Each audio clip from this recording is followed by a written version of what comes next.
right. It's the second day of the month of December 2025. The year is gradually winding down.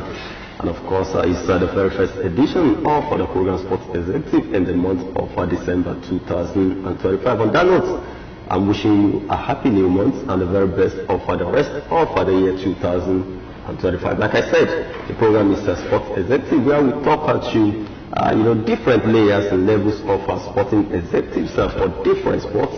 And this morning is not going to be different, as we're going to be focusing our attention on one of the critical sectors of our sporting arena globally, and of course even in Nigeria. Talking about the para-athletes, they are physically challenged, but challenges sometimes are actually a kind of a leap to success in life, and that is what a lot of these athletes have always been doing. And that is why when you look at the Paralympic Games, we get more medals, even more than the Olympic Games. So presently it started on Friday, and that is talking about the very first edition of the West Africa Para Games. So, and this morning, that is where we're going to be focusing our attention on the program, looking at what has been happening as regards the first West Africa Para Games, which is being hosted by the Gateway State, Ogun State, and of course Nigeria. Obviously, we are competing in different sports. So today on the program, I have my guest, but before then, my name is Samson Latif, and talking about my guest, I have one of those that have been able to put together this particular, important and interesting competition. I'm talking about the chairman of the media subcommittee of the first West Africa Para Games. Talking about Michael Obasi OON. It's a distinguished winner of a distinguished national, a distinguished holder of the national honor. Talking about OON. Obasi, good morning to you. It's a pleasure being on your show and coming here live. It's always a pleasure. All right, let's get it started. Let's talk about it's the very first edition. Talking about the West Africa Para Games. So let's begin from the basics. Like how many games have been competed for at this particular Para Games that started on Friday? Thank you so much. It's been an excitement galore, of course, in Abeokuta for the past few days. Massive kudos to the government of the state, talking about led by the sport-loving governor, Dr. Abiodun, a man who has shown that, yes, he's on the path of history, and history will never forget the kind of love he has shown to sport in his administration. I'm talking about the number of games being participated for. We have about 9 games from amputee football to para table tennis, to para tennis, to wheelchair basketball, to sitting volleyball, to para wrestling, to parachuting. So the para sports have come of age, and we're so excited that we are part of history, what is going on now for the first edition of the West Africa Para Games. All right, tell me about, you mentioned that we have about 9 games. Talking about Nigeria as the host, are we participating in all these 9 games? Most definitely. We have about 140 para-athletes featuring at these games, and the guys are showing a lot of resilience, hosting to win. We're participating in all these 9 sports, and when you look at the medal table as it stands, the dominance is very clear for even the blind to see. And we're not surprised at all when you look at our record since our first participation at the Paralympics in 1992 in Barcelona. And so that trajectory the guys have brought into these first West Africa Para Games, and the dominance has been very, very clear. Talking about the dominance, can you fill us in on what I actually saw some of the games of the para football. I saw their game against Cameroon, and they are in the final, right? They played against Liberia yesterday, and they are in the final. They are in the final now. In fact, that will be the icing on the cake for the closing ceremony on Wednesday. The final of the amputee football, which is tomorrow, between Nigeria and Liberia. Liberia has always been the toughest test if you've been following para amputee for Nigeria, because we denied them the World Cup ticket the last time. And when you look at the game between Liberia and Nigeria on Monday at the MQ Abela Stadium, it ended stalemate, goalless. A very tough game, and of course they're going to have a repeat of that in the final, and that is a massive opportunity for Abeokuta residents and its environment to come see the very best of ability, of course, in disability. Yeah, before I'll talk about the medal table, which you have actually taken us to, you just, spoke to the sport-loving people of Abeokuta to come and watch, these athletes, these para-athletes compete. And I know Abeokuta people love sports. If you remember the Falcons games, even the Super Falcons players were so impressed with the kind of turnout that they saw for that game. So, I talking about the sport-loving Abeokuta people. How has it been? So far, so good. How has it been in terms of the attendance, in terms of the ambience? Talking about the people now beyond. You've spoken about what the government has been able to do in Ogun State. Talking about the people since Friday till now. What has been the response like? What can you say as part of the LOC? It's been welcoming, I must say, because you and I understand that when something is new in town, it takes time for people to accept. But Abeokuta people have shown that yes, they embrace sports, they love sports, and being the first edition, the awareness is organic, and it's getting is growing day by day. I was at the Alake Sports Center in Ijeja yesterday, and I was just listening to some of the fans that came to watch the wheelchair basketball, some of the sport, are saying this is the first time they are witnessing such an event. In fact, some are saying they never knew Nigeria participate in sports like this. There's kind of visibility that Ogun State and the National Sports Commission is giving to events of this magnitude. So imagine what that would do to the young ones or to the next generation. Of course, restoring dignity, restoring hope, even for those living with disability. We call them people with determination. So the feel-good factor is so exciting, and that's why we're just encouraging even those with full body, as we call ourselves. People have been so overwhelming, very emotional. A lady was telling me yesterday at the stadium that watching these people has given another mindset of how exciting, how challenging these people live their life, and doing what they are doing with all of those challenges is so overwhelming, and they need more support from you and I. All right, they actually need more support from all of us. It's so amazing to see some of these athletes, and I know we have quite a number of them in Ogun State that are actually doing well, quite a number of them. So let's talk about the medal table now. What is the medal table looking like presently? In competition like this, it changes from time to time. But as at the last official count, what is the medal table looking like? At the last official count, which is this morning, according to the game services, medal table made available to me, it's been it's Nigeria topping the medal table, and not surprisingly, with about 9 gold medals, 11 silver, and of course 5 bronze medals, about 25 medals in total. And not closely followed, but far followed by Benin Republic. Of course, when you look at Benin Republic on the medals table, they have 2 gold medals, they are second, and 6 silver. And of course, Côte d'Ivoire, the Abidjan contingent are third on the medals table. When you look at the medals table, you see that it's almost a done deal for Nigeria. They've just got 1 gold medal. The gold medals have only been shared by Nigeria, Benin Republic, and Côte d'Ivoire. We've got 9. Côte d'Ivoire have got 1, Benin 2. And so those are the top 3. Countries like Cameroon still yet to get a single gold medal on the medals table.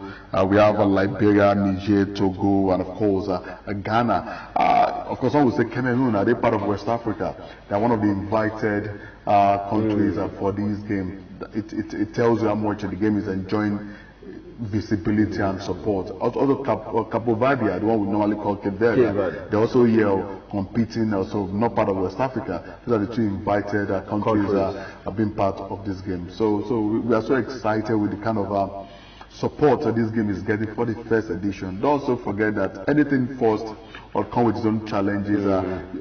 When you look at the history of the Olympic Games, the biggest sporting fiesta of all time, the first edition in 1896, only 14 countries participated out of all the countries of the world. But imagine what it is now. And so we are going somewhere, and we are the part of it. I think this should be the game with Nigeria and this, is it Cameroon? Benin Republic, yeah, one of the amputee football. These amputee football, yeah, which very, very interesting. Like you just said, I would love those that have not been able to be part of it to go and watch. You enjoy the game. The one against Cameroon is the one I was talking about, but this is Benin Republic, Nigeria. Like my guest said, Nigeria is already in the final, and we're hoping that will add to the medal table.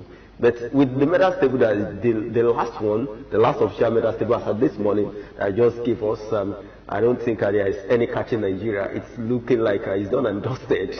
Well, definitely, it's looking like done and dusted. And beyond just the medals, it's about the visibility and the dignity restoration and, of course, inclusivity that the National Sports Commission, the Paralympic Committee of Nigeria, the African Paralympic body, the government of Ogun State is giving to parasports. Of course, parasport is the biggest tool for unity, for restoring the African child. And when you look at all of that, I want to say that it has been a success story so far, and it can only get better. Yeah, you say it's been a success story.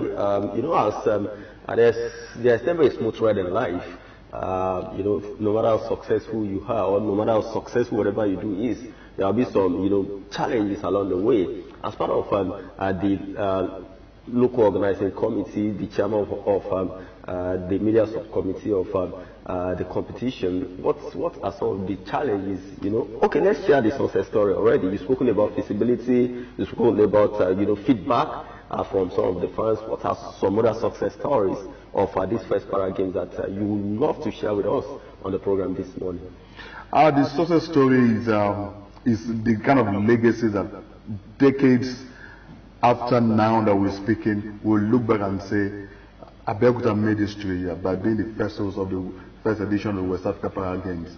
The state government, the facilities, the National Sports Commission, the federal government of Nigeria led by President Bola Ahmed Tinubu, GCFR, the kind of impact is given to sports under the Renewed Hope Initiative for Sports Economy, where we are focusing more on sports production now, not just sports consumption, just being able to compete. Now we're not bringing the competition back home.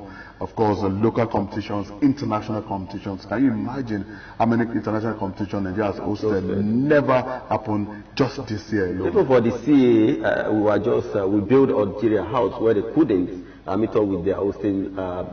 They had issues hosting. That was when Nigeria actually built them out to host the CA. So to actually, corroborate what you said in terms of, international competitions that we've hosted. So now let's talk about the challenges. What are some of those challenges that you've encountered as LOC that, you've actually learned from, and, it has been an experience that will guide, further activities going forward?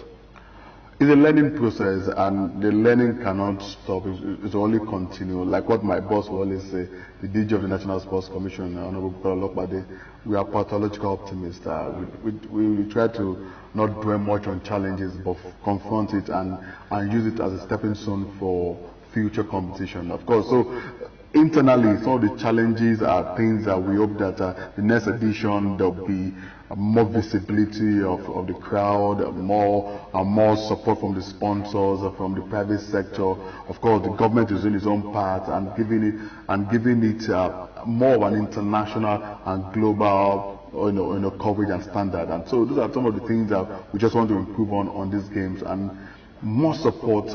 These guys, these para athletes, are people that need support on all fronts, from the international organization, from NGOs and everywhere. And tournament of this magnitude can only increase that visibility that they all need, and of course put food on their table and the goodwill factor that we are praying for. Okay, talking about the next edition, because you made reference to that, going forward the next edition, some of these learning curve will have actually been straightened. Do we already have the next host, and when is the next edition coming up? Of course, those are the questions that the African Paralympic body, led by Mr. Samson Dean from Ghana, will surely answer. But again, like what the PCN, Paralympic Committee of Nigeria President, Sunday Odebode, did say yesterday, that it will not be bad if Nigeria, as the giant of the continent, holds the next 2 or 3 editions of the West Africa Para Games to give it that stability it needs on the continent and of course in the sub-region. So I will not be surprised if the entire West Africa region come back to Nigeria for the next edition. All right, talking about the athletes themselves, We've spoken about the countries that are participating: Nigeria, Cameroon, Benin Republic, Togo, Cape Verde. Those are the ones that I can quickly recollect now. Talking about them, even though, like you mentioned, Cameroon and Cape Verde are actually invited countries, not because they are not West African countries. So talking about these athletes, in terms of competition, how will you describe the level of competition? You've been part of the Paralympic Committee of Nigeria, so you are not a newbie, you are not new to this business. So you've seen different competitions as regards the para-athletes. So talking about this particular West African West Africa Para Games, what has been the level of competition? It's been highly competitive. You need to watch the wheelchair basketball yesterday. I understand what I'm talking about. You'll be at the edge of your seat throughout the games. In as much as Nigeria dominated, because we've done so well when it comes to the development of wheelchair basketball, led by the President Sheyi Johnson, who has done a yeoman job. State, really. Exactly. And of course, he had a very good foundation with when the DG was the former president of wheelchair basketball. So that foundation is what we are enjoying now with the dominance of Nigeria. But you can see that other West African countries like Ghana, I saw the game between Ghana and Benin Republic yesterday. It went into extra time, overtime and all of that. That's kind of competition we're talking about. And of course, when you look at in amputee football also, we played a stalemate with Liberia, and we're meeting them again in the final. It tells you that other African, West African countries are pushing Nigeria to do more and all of that. So same in the para-athletics, and of course, yes, we are like the number one on the in the West African region, and of course on the continent. Even when you look at the Paralympics itself that we mentioned earlier. But again, other West African countries, it's events of this magnitude that will increase that competition base, that will increase that rivalry, that competitive rivalry of athletes, and that's why we're excited that the competition is very high. Okay, talking about, as we begin to wind down on the program, talking about at the game venues, for those that have not been part of it, and some might have been part of it, but they've only been to venues that they know. Can you share with us on the program some of these game venues, so that between today and tomorrow, when the closing ceremony will be happening, more people can catch up with some of these actions? So can you share with us some of these game centers where people can go to go and enjoy these games? Yes, from the MQ Abiola Stadium, which of course is a hub for sports, not only in Abeokuta, in Ogun State, in Nigeria as a whole. That's where the amputee football, and tomorrow is going to be a spectacle of a closing ceremony. We're going to see Liberia against Nigeria by 2 p.m. So 2 p.m., that is where everybody should be tomorrow. And I tell you, you will not be disappointed. And we're also going to see the athletics winding down also tomorrow as part of the closing ceremony at the same venue. And so the NSDC corporate hall is where we have the shooting. So that's later today will be medal presentation and all of that. They just showed Bemi Sola there, one of Nigeria's wheelchair basketballer, who is hoping to use this to get to the Olympic Games, Paralympic Games, which is our biggest ambition. This should be Alake Sports Center. Alake Sports Center in Ijaja. That was the game yesterday, the final against Ghana, where it was overwhelmingly they were so good. 11-3, they won the Ghanaians. And in the final. And this is the first time Bimisola is competing for Nigeria. Wow. She competed at this last sports festival for Lagos State, and this kind of you can see the excitement on her face there. So that's what we're talking about. So the Alake Sports Center is where we have the arm wrestling, the arm wrestling championship is going to continue today, and later today, wheelchair basketball will continue for the mix. Wheelchair basketball, and of course we're going to have the final later today, and the men wheelchair basketball will also continue at the Alake Sports Center. So these you don't want to miss. So these are some of the venues. You've heard it. The amputee football final coming up tomorrow 2 p.m. at the MK Abiola Stadium. Para athletics coming up at the same venue. Mr. Wheelchair basketball at Alake Sports Center today. From now till later today. Even sitting volleyball at the Alake Sports Center. At the Alake Sports Center. Then the NSCDs all. For the shooting. For the shooting. So any of those venues that are close to you, why not just go and have fun, enjoy it, and enjoy the very best. Okay, as we also wrap up, we have about 2 minutes to go on the program. let's talk about para sports generally in Nigeria. You know, the focus is actually the first West Africa Para Games, but now as we are winding down, let's talk about para sport because you are part of the Nigeria Paralympic Committee. How has it been for the games? You know we do well at Paralympic Games, but it can be better. So in the last couple of years, what has been the trajectory? It's been amazing. It's been massive. 33 years Nigeria have been competing at the para sports since 1992 at the Barcelona game. The first time we went for the Paralympic Games since it started in 1960 in Rome. And you see that we've won a total of about 80 medals for Nigeria, that is in para sports. About 40 gold medals in total since 1992. And so, even when the able-bodies sometimes don't do well, para sport have a way of bailing us out. So, they've been the go-to sports for Nigeria, even at the highest level. And so, now that we have the National Sports Commission, that two very, very astute sports administrators, Malam Shehu Diko and Abubakar Olokpade. Honorable Olokpade is someone who is personally passionate about para sports, and that's why the Sports Commission is putting all his weight behind such a tournament of this West African sport. And so this whole story can only get better, and look out for the Los Angeles Games and see how much medals that some of the athletes we are seeing in Abeokuta now will win for Nigeria. All right, that's a convenient spot for us to actually wrap it up. Thank you so much, the chairman, media subcommittee of the local organizing committee for the